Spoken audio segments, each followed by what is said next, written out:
bass, and rhythm as we unleash the vibrancy and magic of Vincy Mass 2024, along with the ICC World Cup Trophy Tour. Dive into the hottest carnival in the Caribbean, where the infectious sounds of calypso and soca music fills the air. The sweet sounds of steel pans spread across the streets, accompanied by the energy of Mardi Gras. Come and experience the thrill, the nostalgia, and the unforgettable moments of the ICC World Cup Trophy Tour. You're invited to unleash the spirit and dance into the heart of the celebration as we launch Vincy Mass 2024 on Friday, May 17th at Heritage Square. Get ready to unleash the runs and the rhythm, the vibe, the energy, and the pace. Carnival again, say we love play. Martin we playing, say we love play. WEFM, the new fresh sound.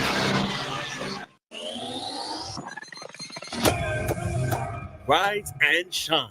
Let's get ready to take on the day. Activated Mornings on WEFM 99.9 is on now.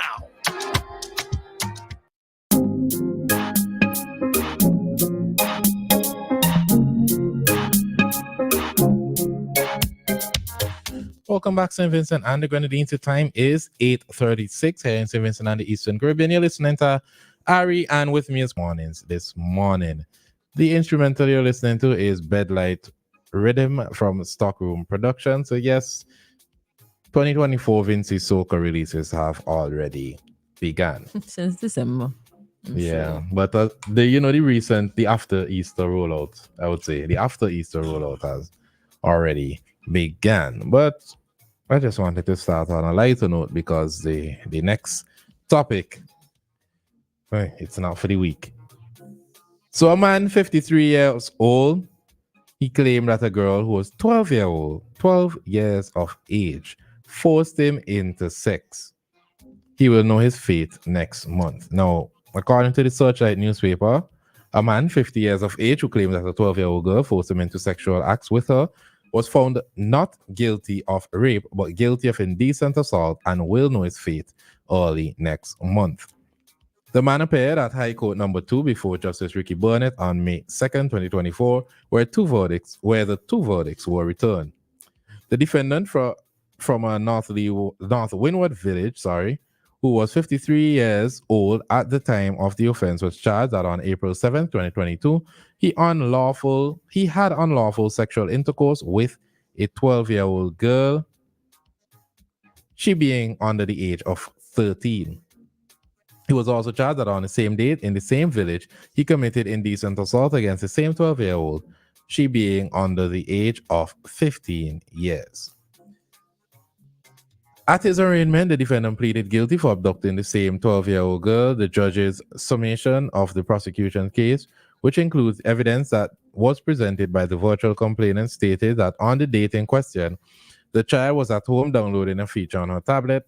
She saw the defendant and called out to him. He told her that there's a spot where he chills and smokes, and he asked her to go to a particular beach with him, but she refused. He shouted at her, demanding that she goes, and she complied. The child changed her clothes and went to the beach with the defendant. She was uncomfortable as no one was around. The defendant then spread out a blanket, which he met on the ground, and told her to sit on it. The defendant then lay down beside the child and told her to take her clothes off. She refused, but he grew angry, and the child became scared, so she undressed herself. He told her to come on top of him. She said no, but later complied.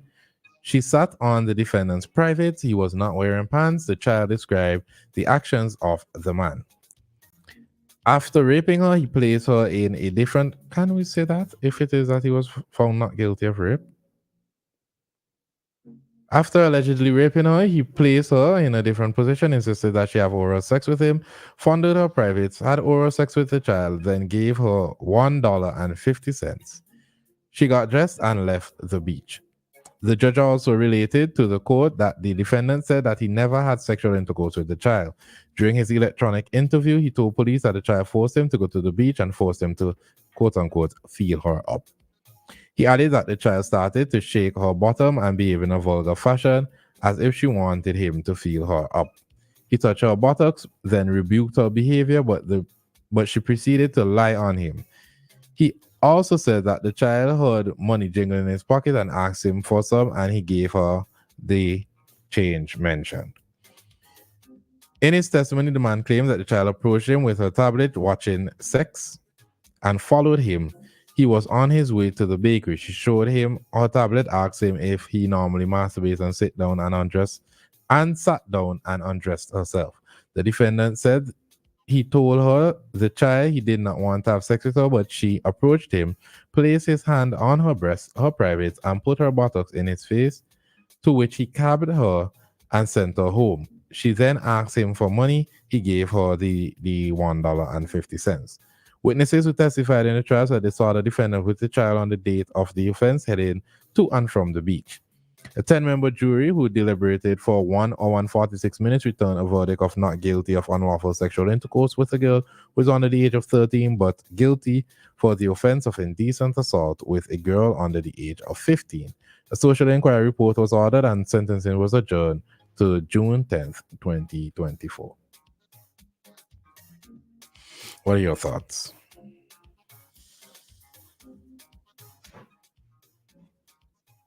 Father in heaven, hear our prayer.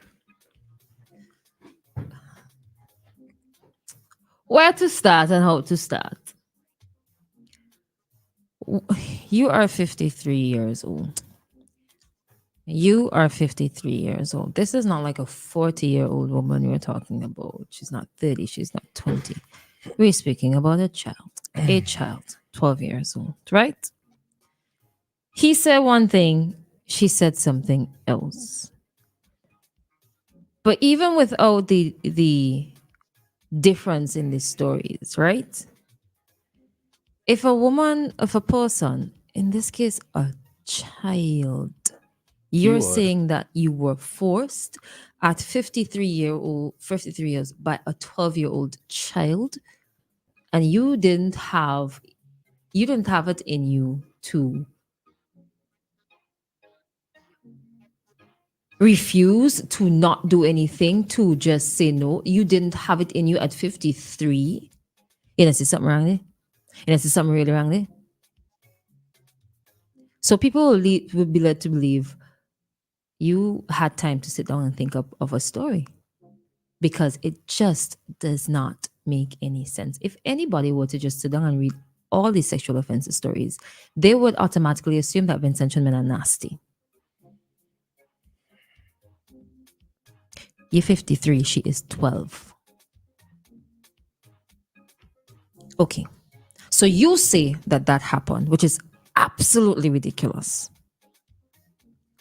Post-event, did you complain to the child's mother, to the child's father, to somebody else about it? Did you complain to anybody else? No. Well, the story doesn't say that. And I believe if it did happen, then it would have been mentioned. No, you didn't. So, by all means and measures, you are okay. Anyways, the number is 4579997. I am just absolutely fed up of these stupid things happening. Absolutely fed up. No, there are two versions of this story here from on what came out in court according to Searchlight newspaper. And there is scenario A. This man went in an aggressive fashion and forced this girl onto the beach and had his way with her, gave her some change, and they left.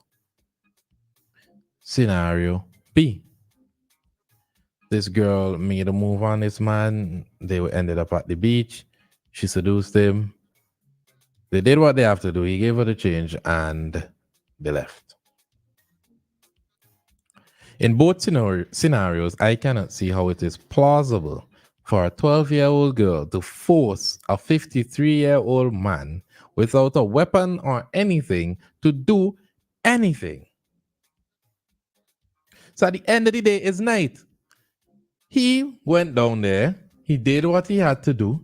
He did not restrain himself. So whether it is rape, just outright rape, indecent assault, sexual assault, a statutory rape, a sexual offense was committed, and there is no excuse such as this girl forced me to do this. She was acting in a way that I was not pleased with, but then I capped her. And sent her home and give her $1.50. No matter how you twist this story, they had the choice to remove himself from the situation, and he did not do that. And that is the long and short of it. And I'm hoping, and I know that the jury not supposed to listen to social commentary. They're not supposed to listen to news reports or discussions about the topic in general. But I really do hope that they are taking that stupid excuse in consideration when they're deciding. Well, no, the jury already came back and said not guilty. It's the I'm sorry. sentencing- It's sentencing the judge. I hope the judge considered this when there's reviewing the sentencing guidelines, because at the end of the day, an act was committed that was unlawful. At the end of the day, and examples need to be shown. The thing is, we have like so many examples already. But even though we have all these examples, people are going to jail for it, right? The stories, the people them face, the names, everything in the media. Every Monday morning, you still get new cases. They're still doing it. They're still carrying out the act. So something else has to be fundamentally wrong with some of our men. It's ridiculous. It's absolutely ridiculous. And the story with the guy who assaulted, he was charged for assaulting his baby mother is another one too. And that's why, like, when I ask, when leaders step into our spaces and we start talking about sexual offenses, what else? Because the law is there, right? Some people, like, oh, they're a little afraid and what's not, but they still go ahead. What else is there, or what else can be done to try to curb the issue? Hello, good morning. Good morning. Just tuning into your station. It's a very nice topic. Whenever I hear these topics and so forth, I like to join in, yeah? And I listened to the guy a while ago, which had made some valuable points. And you as well. You know, I mean, I can't see a 12-year-old and a 11-year-old or whatever forcing a elderly guy to do these things. Aren't he a responsible person? Responsible enough? Do you have children? Would you like these things to happen to your own children? No.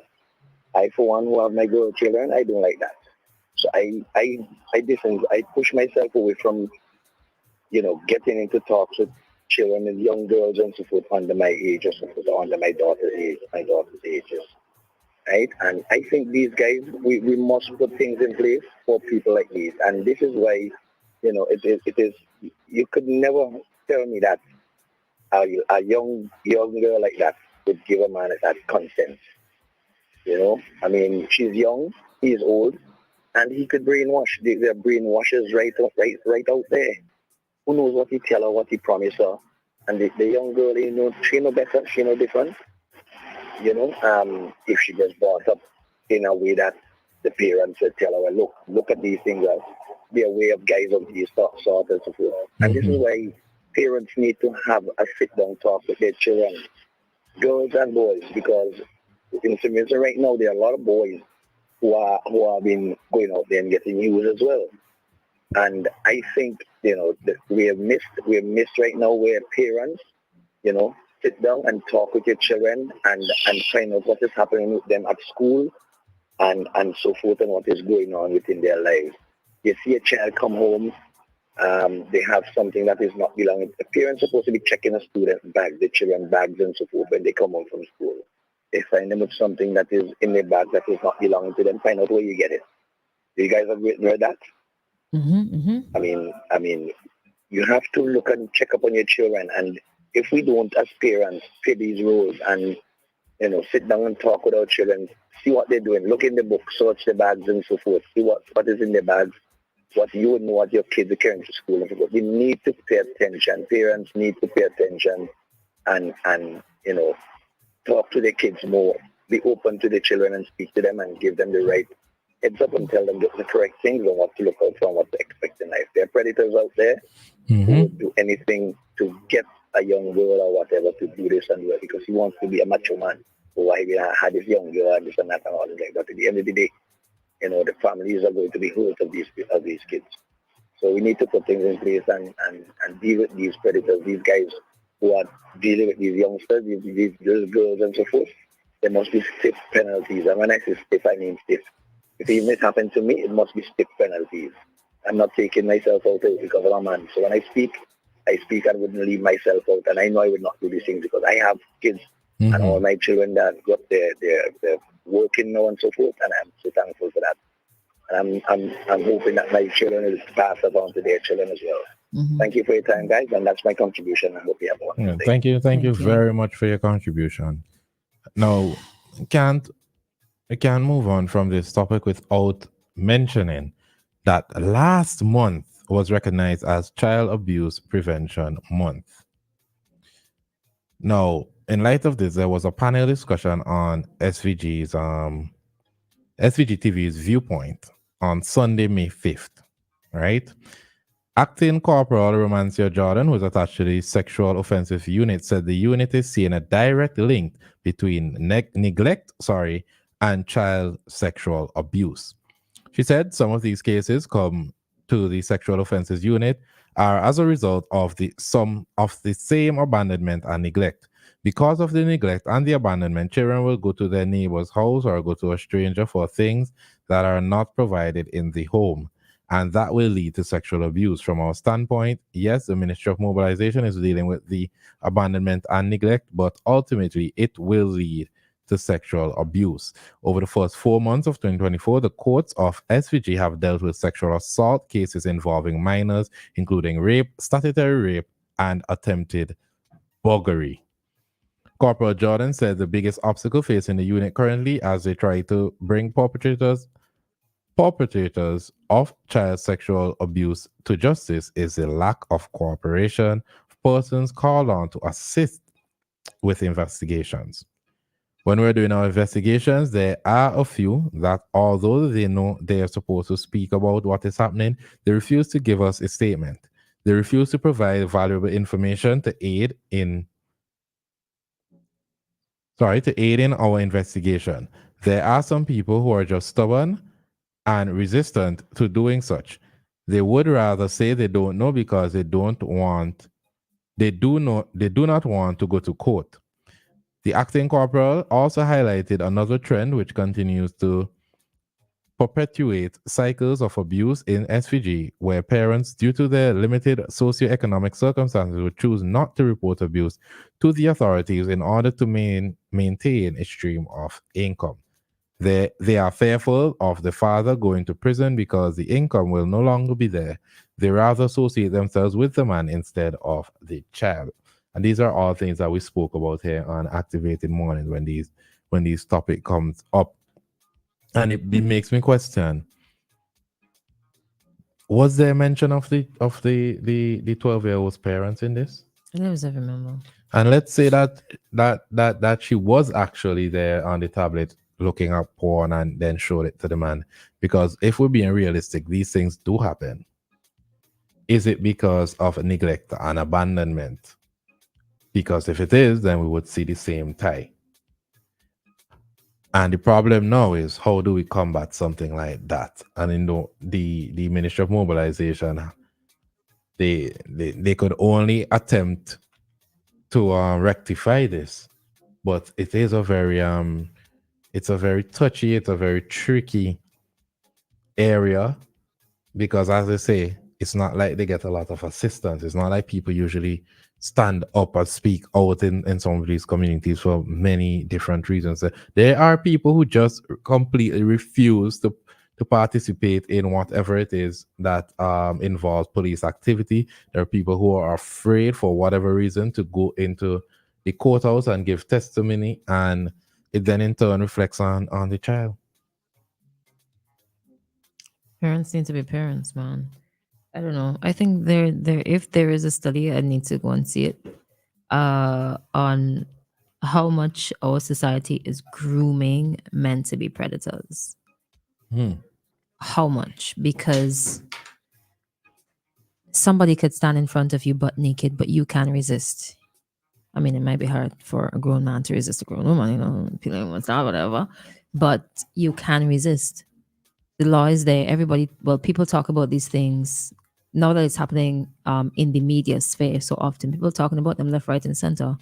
But to get to a point where, like, mentally, you don't see anything wrong with it, whether parent, guardian, family member, somebody in the community, a grown hardback man, you don't fundamentally see anything wrong with grooming and sexually assaulting a woman, a man, a boy, or a girl. You don't see anything wrong with that. Then have we like cultivated the culture, or you have been groomed to become that kind of person? And you've been groomed by who and by what? So now that you have turned into an old tree, you can't bend. You just have to cut you down because you've passed the point of people socializing you to respect women, respect girls. This is right. This is wrong. And then you come to court and you come some stupid excuse when all the evidence points to you being very guilty for the crime. And you see some of these cases, right? You have to watch. I watch with a side eye. Has this happened before, especially at a certain age? Has this happened before? You're too comfortable. You're too comfortable, too easy. Has it? It cannot be a first try. Has it happened before? And who has it happened to? We need to also consider lack of education, ignorance, and so okay. Caller, you live. You have roughly a minute. Yeah, I don't want to. My point is that parents today is not like parents yesterday. I remember when I was going to Sunday school one Sunday, my shirt was kind of like not tucking properly. And there was a homeless guy. He called me and told me that he going to fix my shirt. But he homeless me. I don't want him to touch me. Somehow my mother was down the road and she was watching me. And she called me back and tell me, that's a grown man. He could tell you what you want to do. You're supposed to respect him, homeless or not. People today, kids, mothers today do not allow the kids to be, deal with adults on the road. If an adult tries to talk to you, a kid right now on the street, the mother come out want to fight. So people afraid to help out kids. They're afraid because they don't want to have no confrontation with the mother. We need to find out whether we could go back to. I don't like the word go back, but we need to find out whether we could deal with this thing in a more holistic way, that kids could be educated, teach, respect elders, And so when they go up on the street and they start cussing, if you come to Brooklyn, I'm not living in Brooklyn, but when I used to live in Brooklyn, I used to get in a bus. You hear all them 10-year-old busting dirty word I said to myself, I wonder if I could ever do that when I was a kid. You know what I mean? Okay. It's a whole complete different thing. We need to start respecting elders. We need to start respecting ourselves as people. And the word respect is a very important word, very, very important word. Because if you don't respect yourself, you can't respect anybody else. All right. So that's my point. Things need to change. Okay. All right. Thank you so much for your contribution. All right. So we're gonna take a quick commercial break, and we'll be back at 9:20 with Activated Mornings here on 99.9.